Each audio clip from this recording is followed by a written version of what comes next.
네,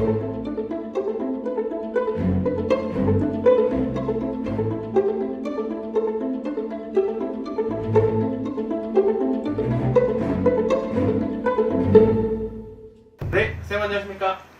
네, 안녕하세요. 네, 이번 시간에는 소띠분들 네. 알아볼 겁니다. 일단 73년생분들부터 한번 봐주시면 감사하겠습니다. 내년에 2024년도에 소띠 가지신 분들 많이 궁금해 하실 거예요. 네. 좀 헷갈릴 수도 있어요. 선생님들마다 약간 호불호가 좀 갈려요. 좋다고 하시는 선생님도 계시고, 네. 내년에 좀 조심할 게 많다, 네. 좀 힘들 거다고 하시는 선생님들도 좀 많이 계실 거예요. 네. 근데 저는 조금 힘들 거라는 쪽이에요. 왜 그러냐면 내년에 이 73년도 이 개축생이죠. 네. 개축생 가지신 분들은 올해 그렇게 그다지 좋은 운은 아니었을 거예요. 근데 2024년도에는 올보다는 조금 나아요. 올보다는 조금 낫고요. 특히 남자분 가지신 분들은요. 네. 내년에 이제 2024년도 네. 구정 지나서 3월달, 4월달부터 조금 활동이 좀 많아질 것이고요. 네. 그때 뭐 승진이나 아니면 이직이나 아니면 결혼운이나 이런 것이 조금 올라올 거고요. 여자분 같은 경우에는 남자분은 3, 4월이라 그랬잖아요. 네. 근데 여자분 같은 경우에는 7월달, 8월달이 넘어가셔야 돼요. 중반. 그래서 개축생 가지신 분들이요, 초반부터 좋다 하는 것보다는 조금 기다림을 좀 가지시라, 이렇게 말씀을 하고 싶어요. 그래서 내년에는 말하자면 노력한 것만큼 되지만 어찌됐든 간에 음력으로 말하자면 3, 4월이 남자는 지나가셔야 되고 여자는 7, 8월 달이 좀 지나가셔야 내가 좀 결과물이 볼 수 있을 것 같은 느낌이 들고요. 네.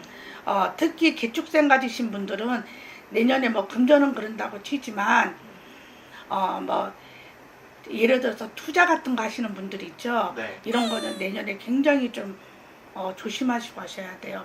그럼 이것도 네네. 역시 상반기에는 특히 더 조심해야 되는 거죠? 그렇죠. 하반기로 조금 나아요. 그래서 뭐 이래서 가게를 하고 있는데 가게를 만약에 크게 무리해서 넓힌다. 네.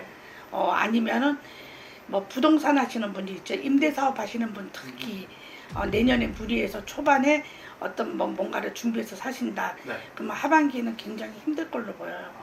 그래서 초반에는 조금 몸을 조금 살리셔서 네. 좀 이렇게 하반기 쪽으로 넘어가면서 내가 이렇게 계획했던 거를 이렇게 진행을 하시면 낫지 않을까 이렇게 보이네요. 알겠습니다. 네. 일단 73년생분들 뭐 투자 이런 거 꼭 조심하셔야 되고, 네네. 정말 그 부득이한 상황에는 그래도 이제 좀 하반기 쪽이 그나마 좀 낫다. 그렇죠. 네, 이렇게 좀 정리가 될 것 같아요. 그리고 73년생분들은 조금 이렇게 조심해야 될 게 좀 있었는데, 네네. 61년생분들은 좀 어떨지. 61년생들은요, 그래도 올해 같은 게 2023년도에 좀 마음을 좀 편안했을 거예요. 뭐, 내가 많이 먹고 쓰고 남고 해서 편한 것보다 네. 마음 자체가 좀 많이 느슨해지고 네. 여유가 좀 있었다 그러면 내년 2024년도에 심적으로요, 네. 좀 많이 바쁘다 소리가 나올 거예요. 그러니까 우리가 이제 운이 들어올 때 아니면 운이 안 들어올 때 진조 현상 같은 게 있잖아요. 그렇죠. 그런 것처럼 내년 같은 경우에는 내 기운이 조금 싸하다는 느낌이 좀 들 거예요. 그래서 지금 현재 하고 있는 것보다 어떤 크게 계획을 세운다든지 뭔가 무리해서 한다든지 그럴 경우가 좀 있거든요. 네. 근데 그런 거를 좀 삼가시면 좋고요. 네. 61년생 같은 경우에는 내년 같은 경우에는 이 행사라고 하기는 좀 그렇지만 단체로 하는 모임 있죠. 네. 모임이라든지 아니면은 뭐 상갓집 이런 거를 좀 많이 가는 그런 기운이 좀 높아요. 그래서 예를 들어서 상갓집에 만약에 가신다. 네. 그러면 신축생 가지신 분들은요, 내년에 좀 이렇게 우리가 말하는 이 귀신 발동이라 그래야 되나? 네. 이게 그런 기운들이 좀 많이 올라와요. 그렇기 때문에 뭐 예를 들어서 뭐 산행하시는 분들이요, 네. 이렇게 등산 같은 데 하다 보면 나쁜 게 잘 묻어들고 따라들 때가 있거든요. 네. 그래서 여자든 남자든 신축생 가지신 분들이요. 이렇게 음침한 산 같은데 뭐 좀 그런 기운이 좀 많기 때문에 그런 것 좀 제가 봤을 때 조심하시면 좋고요. 아니면은 상가집 가시는 것도 내년에는 좀 가려서 가시는 게 좋아요. 나쁜 거는 그것만 좀 조심하시면 네. 내년에는 괜찮다 이렇게 보여요. 아, 네. 이 상가집 말씀을 주셨는데 네. 이게 뭐 혹시 뭐 결혼식 같은 것도 포함이 되나요? 결혼 같은 경우도요. 내가 있잖아요. 모임 같은 게 좀 많다고 해서 모임 같은 데로 인해서 내가 좀 안 좋은 기운이 좀 많이 말하면 우리가 귀신의 활동이 좀 많이 일어나는 그런 운이에요. 그래서 예를 들어서 아까 말씀드린 거 상가집이나 아니면 어떤 야상 같은데 네. 아니면 또 이렇게 예를 들어서 이런 데 믿고 다니시는 분들 같은 경우에는 예를 들어서 뭐 선앙이라든지 어떤 무슨 산 같은 데 좀 음침한 데 이런 데 가시면 좀 그런 기운이 좀 많아.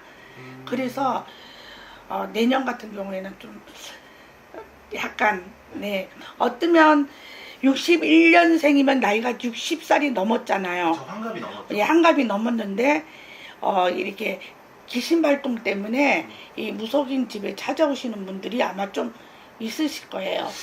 그러면은 네. 뭐 어쨌든 약간 그런 음침하거나 이런 네네. 데를 잘못 갔다가 안 좋은 게 좀 달라붙을 기운이 좀 그런 그러니까 신의 기운이 많이, 그러니까 조상의 기운이 많이 도는 운이에요 내년에.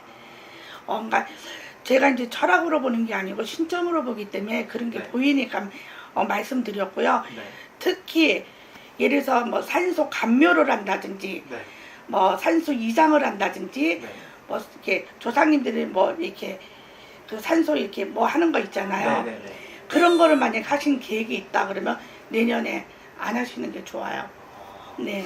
알겠습니다. 이런 조금 조심해야 될 부분들이 이분들도 그렇죠. 역시나 좀 그렇죠. 있었네요. 알겠습니다. 뭐 61년생 분들과 73년생 네. 분들 운세를 알아봤는데 이게 지금 좀 조심해야 될 게 있다고는 하지만 어쨌든 이런 것들 조심하고 또 열심히 살다 보면 뭐 앞으로 또 이제 계속 이렇게 안 좋은 건 아니잖아요. 그렇죠. 네. 그러니까 내가 여기 뭐 속하지 않다고 해서 좀 그러실 필요는 없고 조심할 거는 조심하시고요. 어찌됐든 간에 내년에 73년도나 61년생들 좀 대박 나시고 건강 조심하시고 2024년도에는 좋은 일만 있기를 기도드리겠습니다. 네, 선생님 오늘도 이렇게 좋은 말씀 감사합니다. 네, 감사합니다.